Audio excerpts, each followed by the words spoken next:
Hey guys, welcome back to my channel.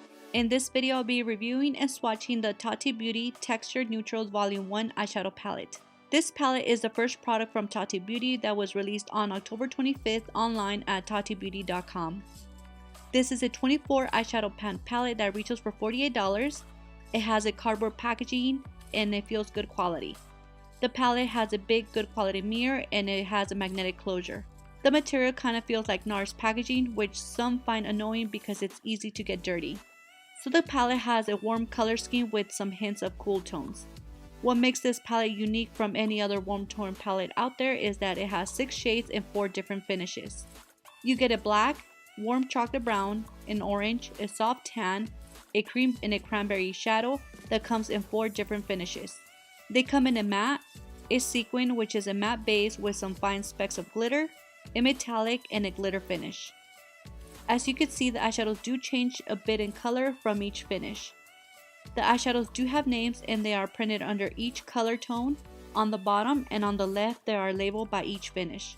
So out of the 24 eyeshadows, 6 are matte, 6 are sequins, 6 are metallics, and 6 are pressed glitters. When I did my swatches for the mattes, these were smooth, soft, and very pigmented.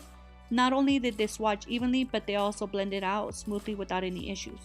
When using a blending brush, I did notice some minor kick up and I didn't really notice any fallout. For the sequins, these also felt very soft and smooth. They were pigmented when swatched. These I noticed more kick up than what I got with the mattes, and when I used a blending brush, I had a lot more fallout. I also noticed that the fine specks vanished as I blended the shadows, so the best way to keep the specks is to tap the shadow versus blending them. Next, for the metallic finish, these are more on the dry side. They didn't feel creamy, but yet they felt soft.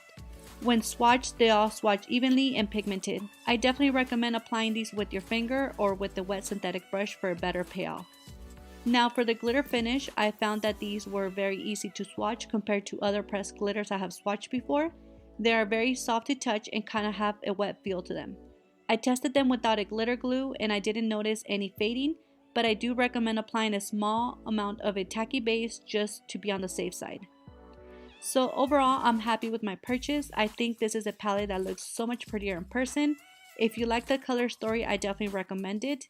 I like how you have 4 different finishes to pick out of, and I feel that it has a good variety of everyday colors that you could use for everyday looks, evening looks, and simple smoky eyes.